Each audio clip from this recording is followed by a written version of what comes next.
નમસ્કાર બાળ મિત્રો, ફરીથી આપનું બીઆરજી ચાણસ્મા ચેનલમાં સ્વાગત છે। આપણે આપણા અગાઉના વિડીયોની અંદર સમય સંખ્યાઓના ગુણધર્મો, વ્યસ્ત સંખ્યા અને વિરોધી સંખ્યાનો અભ્યાસ કર્યો હતો। હવે આપણે એ જે અભ્યાસ કર્યો છે એનો ઉપયોગ આપણે આપણા રકમ કે આપણે જે ગણતરી કરવાની છે એની અંદર કેવી રીતે કરી શકીએ એના વિશે આપણે આ વિડીયોમાં વાત કરવાની છે। અહીંયા આપણને સ્વાધ્યાય 1.1 ના કેટલીક એક્સરસાઇઝ એટલે કે કેટલાક દાખલાઓની આપણે સમજ મેળવવાની છે। તો સૌપ્રથમ આપણે સ્વાધ્યાય 1.1 ના પ્રથમ દાખલાની જે પ્રથમ રકમ છે એના વિશે આપણે વાત કરીશું। અહીંયા આપણને 5 સમય સંખ્યાઓ આપેલી છે, -2 તૃતીયાંશ ગુણ્યા 3 પંચમાંશ વત્તા 5 તૃતીયાંશ ઓછા 3 પંચમાંશ ગુણ્યા 1 ષષ્ઠમાંશ।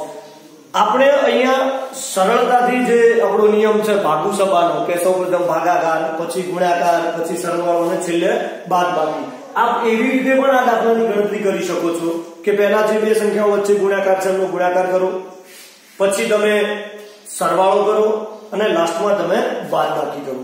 પરંતુ આપણે અહીંયા સીધી રીતે શીખવાનું નથી। સીધી રીતે તો આપ અપૂર્ણાંકોના સરવાળા અને બાદબાકીમાં સાદું રૂપ આપીને ભણી ચૂક્યા છો।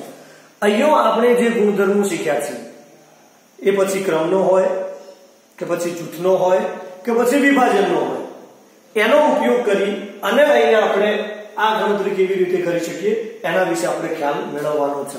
સૌપ્રથમ આપણે અહીંયા ક્રમ બદલવાના છે। તમને પ્રશ્ન થશે કેમ ક્રમ બદલવા પડશે? તો અહીંયા પહેલા આપણને નક્કી કરવું પડશે કે આપણે અહીંયા કઈ નિયમ વાપરી શકીએ। શું અહીંયા આપણે જૂથનો નિયમ વાપરી શકીએ? એ પણ આપણે અહીંયા વાપરી શકીએ છીએ। ક્રમનો નિયમ એ તો એઝ યુઝ્યુઅલ આપણે અહીંયા વાપરવાનો જ છે, પરંતુ આ દાખલામાં વધુ સરળ આપણને વિભાજનનો નિયમ પડશે। પ્રશ્ન થશે તમને કે કેવી રીતે આપણને ખબર પડે કે વિભાજનનો નિયમ? તો તમે વિભાજનના નિયમનું સ્ટ્રક્ચર તમને યાદ હશે, a ગુણ્યા કૌંસમાં b વત્તા c કે ઓછા, એટલે કે અહીંયા બે પ્રકારના ચિહ્નો છે, ગુણાકાર, સરવાળો અને બાદબાકી। તો અહીંયા આપણે બે ચિહ્નો હોવાના કારણે આપણે એને વિભાજનની તરફ દોરી શકીએ છીએ। પ્લસ આપણને અહીંયા બે સમાન સંખ્યાઓ પણ મળે છે, 3 પંચમાંશ અને 3 પંચમાંશ એ સમાન છે। એટલે આ નોટ ઉપરથી આપણે એવું જાણી શકીએ કે કદાચ અહીંયા આપણે જો વિભાજનના નિયમનો ઉપયોગ કરીશું તો એને સરળતાથી સમજી શકીશું। તો એના માટે આપણે જે ક્રમ બદલવાના છે આપણે આવી રીતે બદલી શકીએ કે -2 તૃતીયાંશ ગુણ્યા 3 પંચમાંશ, આ એક ભાગ છે, આની બાજુમાં જે સામાન્ય ભાગ છે -3 પંચમાંશ ગુણ્યા 1 ષષ્ઠમાંશ વત્તા 5 દ્વિતીયાંશ। આ જે ભાગ આપણને મળે છે ત્યાં આપણે વિભાજનનો ગુણધર્મ વાપરી શકીએ છીએ। તમે નોંધ કર્યું આપણે અહીંયા શું કર્યું તો ક્રમ ચેન્જ કર્યા છે। અહીંયા કેવી રીતે આપણે વિભાજનનો નિયમ યાદ કરી શકીશું? તો અહીંયા હું વિભાજનનો નિયમ લખું છું। આપણો નિયમ આવો હતો, a કૌંસમાં b ઓછા c બરાબર ab ઓછા bc। અહીંયા જોઈએ મળશે આપણને bb, સોરી ac, ab ગુણ્યા ઓછા a ગુણ્યા b ઓછા a ગુણ્યા c। એટલે અહીંયા આપણને a કેવી રીતે મળે છે? સમાન મળે છે। એવી જ રીતે જ્યાં ત્યાં a સમાન છે એવી રીતે અહીંયા આપણી પાસે 3 પંચમાંશ સમાન છે। તો એને આપણે લખીશું, અહીંયા આપણે ઉલટો નિયમ વાપરવાનો છે। અહીંયા આ રકમ જે અહીંયા આપેલી એની જગ્યાએ આપણને પાછળનો ભાગ આપેલો છે, એ પાછળના ભાગ ઉપરથી આપણે એને આગળના ભાગમાં પુનરાવર્તિત કરીએ છીએ એટલે કે ફેરવીએ છીએ। ગુણ્યા જેમ અહીંયા a તો b, તો અહીંયા આપણે b માટે -2 તૃતીયાંશ લઈશું ઓછા 1 ષષ્ઠમાંશ, પાછળનો ભાગ આપણે એમના એમ રાખવાનો છે। હવે સૌથી પહેલા મેં તમને એક વાત કરી હતી કે જ્યારે પણ કૌંસ આવે ત્યારે આપણે સૌથી પહેલા કૌંસનું આપણે સાદું રૂપ આપીશું। તો હવે આપણે અહીંયા આ કૌંસનું સાદું રૂપ આપીશું, 3 પંચમાંશ ગુણ્યા, અહીંયા બે રીતે આપણે તમે એનો લસા લઈ શકો છો, બાદબાકી આપણે કરવાની છે। એક લસા મેં જે તમને કીધું હતું કે તમે બંનેનો ગુણાકાર કરી દો, 6 ગુણ્યા 3 એટલે કે 18 લસા થશે. બીજી આપણે એક તમને વાત કરી હતી કે જો આ બે સંખ્યાઓમાંથી નાની સંખ્યા મોટી સંખ્યાનો અવયવ હોય તો એ મોટી સંખ્યા શું થાય છે? આનો લસા બને છે. એટલે કે 3 એ 6 નો અવયવ છે તો 6 ના આપણે લસા તરીકે લઈશું. અથવા મેં કહ્યું એમ તમે આ બંનેનો ગુણાકાર કરી 6 તરી 18 કરીને પણ અને લસા સ્વરૂપે લઈ શકો છો.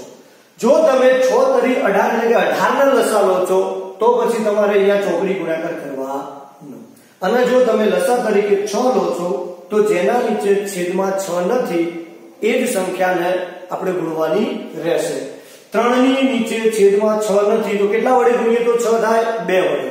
3 દુ 6 તો એ 2 ને આપણે અંશમાં ગુણીશું એટલે -4. અહીંયા આપણે ગુણવાની જરૂર રહેતી નથી એટલે કે -1 વત્તા 5 દુત્યાંશ 3 પંચમાંશ ગુણ્યા -5 ભાગ્યા 6. 5 5 ઉડી જશે. 3 દુ 6 એટલે કે અહીંયા આપણને પરિણામ -1 દુત્યાંશ મળે છે વત્તા 5 દુત્યાંશ. ફરીથી છેદ સરખો હોય એટલે છેદ એક વખત ઉપર જે છે એમના એમ. અહીંયા બંનેના છેદો અલગ અલગ છે એટલે આપણે શું કરીશું? બાદબાકી કરીશું. 5 માંથી 1 જાય તો 4. મેં આગળ વાત કરી તેમ ચિહ્ન વગર આપણને મોટી સંખ્યા કઈ મળે છે? 5. તો પરિણામ ધન આવશે એટલે ધન 4 ભાગ્યા 2. 4 ભાગ્યા 2 કરીએ એટલે આપણને પરિણામ મળશે 2. અહીંયા સૌથી વસ્તુ સમજવાની એ છે કે કેવી રીતે આપણે ક્રમ ગોઠવવા અને કેવી રીતે કયો નિયમ આપણે વાપરવો.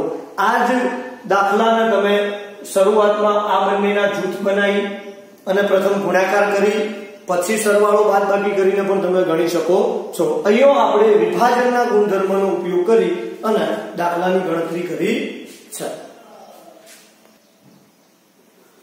આપણે સ્વાધ્યાય 1.1 ના પ્રથમ દાખલાની ગણતરી વિશે વાત કરી. હવે આનો પ્રશ્ન નંબર 2 છે કે વિરોધી સંખ્યાઓ લખો. કેટલાક ઉદાહરણો લઈએ છીએ આપણે વિરોધી સંખ્યાઓના. બહુ સરળ વસ્તુ છે. આપ જાણો છો કે જે બે સંખ્યાઓનો સરવાળો 0 થાય તેને આપણે વિરોધી સંખ્યા કહીએ છીએ. કંઈ જ કરવાનું હોતું નથી, માત્ર ચિહ્ન બદલવાનું હોય છે. ધન હોય તો એને ઋણ કરી દેવું, ઋણ હોય તો એને ધન કરી દેવું. પરંતુ કેટલીક જગ્યાએ આપણને એમાં પણ થોડી જરૂર પડશે એ જોઈ લઈએ. અહીંયા આપણને સંખ્યા આપેલી છે 2 અષ્ટમાંશ એટલે કે એના બંને પદો ધન છે એટલે ધન સંખ્યા કહેવાય. તો એની વિરોધી આપણે લખવી હોય તો આપણે એને ઋણ 2 અષ્ટમાંશ લખી શકીએ છીએ. ધન છે એટલે ઋણ. પ્રશ્ન અહીંયા થશે -6 અને -5 એટલે 6 પંચમાંશ. પરંતુ આપણને તમને ખ્યાલ છે, મેં આગળ પણ વાત કરી હતી કે ગુણાકાર અને ભાગાકાર આમ જોવા જઈએ તો આ બંને એકબીજાને ભાગાકારમાં કહેવાય. 6 ભાગ્યા 5 એટલે કે 6 પંચમાંશ. જો અંશ અને છેદ બંને ધન હોય છે તો એનું આપણે લાસ્ટમાં પરિણામ આપણે ધન લખતા હોઈએ છીએ. એટલે કે જો બંને ઋણ છે તો આપણે એ સંખ્યાને પ્રથમ ધન સ્વરૂપે લખી દેવાની. હવે જો એ ધન છે તો હવે એની વિરોધી સંખ્યા કઈ થશે? તો ધન સંખ્યા હોય તો એની વિરોધી ઋણ થાય છે. એટલે કે આનું પરિણામ આપણને ઋણ 6 પંચમાંશ મળે છે.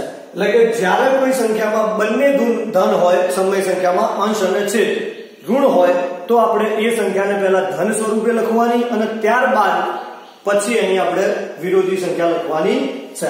અહીંયા ઋણ, અહીંયા ત્રીજી સંખ્યા જે છે 19 ભાગ્યા ઋણ 6. બંનેમાંથી એક ઋણ છે તો આખી સંખ્યા ઋણ તરીકે આપણે લઈશું. તો એની વિરોધી એટલે ઋણ છે તો એની વિરોધી સ્વરૂપે આપણે એને શું લખીશું? ધન સ્વરૂપે લખીશું. તો કે 19 ભાગ્યા 6. સમજાય ગયું વિદ્યાર્થી મિત્રો? જો ધન સંખ્યા હશે બંને તો એનો જવાબ આપણે ઋણ કરવાનો છે. જો બંને ઋણ છે અંશ અને છેદ તો એને પહેલા ધન સ્વરૂપે લખી પછી એનો વિરોધી લખવાનો છે. અને રકમમાં કોઈ એક જ અંશ કે છેદ બંનેમાંથી એક જ ઋણ છે તો એને આપણે ઋણ સંખ્યા સમજી અને એનો વિરોધી આપણે ધન લખીશું. હવે આપણે સ્વાધ્યાય 1.1 ના દાખલા નંબર 4 વ્યસ્ત સંખ્યાઓ લખો એના વિશેની થોડી ચર્ચા કરીશું. વ્યસ્ત સંખ્યાઓ વિશે આપણને ખ્યાલ હશે કે જે બે સંખ્યાઓનો ગુણાકાર 1 થતો હોય તેમને વ્યસ્ત સંખ્યાઓ કહે છે. વ્યસ્ત સંખ્યાઓમાં આપણે વાત કરી હતી કે એમાં ચિહ્નમાં કોઈ પણ પ્રકારનો આપણે બદલાવ લાવવાનો નથી, માત્ર સંખ્યાના અંશ અને છેદને આપણે બદલવાના છે. તો સૌપ્રથમ -13 નો વ્યસ્ત માઈનસ છે એટલે એનો વ્યસ્ત પણ માઈનસ જ હશે. હવે આપણે શું કરીશું, તો 13 પોતે અંશમાં છે એટલે આપણે એને ક્યાં લખી દઈશું, છેદમાં લખી દઈશું, અને છેદમાં કઈ નથી એટલે અંશમાં આપણે 1 લખીશું, એટલે કે -13 ના વ્યસ્ત -1/13 બને છે. ઓકે, એટલે કે સાદી પૂર્ણાંક સંખ્યા હોય તો એમાં આપણને માત્ર એના છેદમાં લખવાનો છે. ત્યારબાદ આપણને સમય સંખ્યા અંશ અને છેદ ફરીથી મેં જે કેમ કહ્યું કે સંખ્યા માઈનસ છે એટલે આપણે ગુણ જ રાખીશું, નીચે 19 છે એ છેદમાં છે એટલે આપણે ઉપર લખીશું, અને 13 ને આપણે નીચે લખીશું. તો -13 નો 13/19 નું વ્યસ્ત બરાબર -19/13. અહીંયા આપણને જે વ્યસ્ત લખવાનો છે એમાં આપણે સીધો જવાબ આપણે આપી શકીશું નહીં. સૌપ્રથમ આપણે આનું સાદું રૂપ મેળવીશું, એટલે કે આનું પરિણામ મેળવી લઈશું. પરિણામ આપણને મળશે 5 × 3 એટલે 15, બંને ઋણ સંખ્યાઓ છે એટલે ધન, અને 8 × 7 એટલે 56. આ જે સંખ્યા મળી આપણે એનો વ્યસ્ત લખવાનો છે, એટલે આપણે 56/15.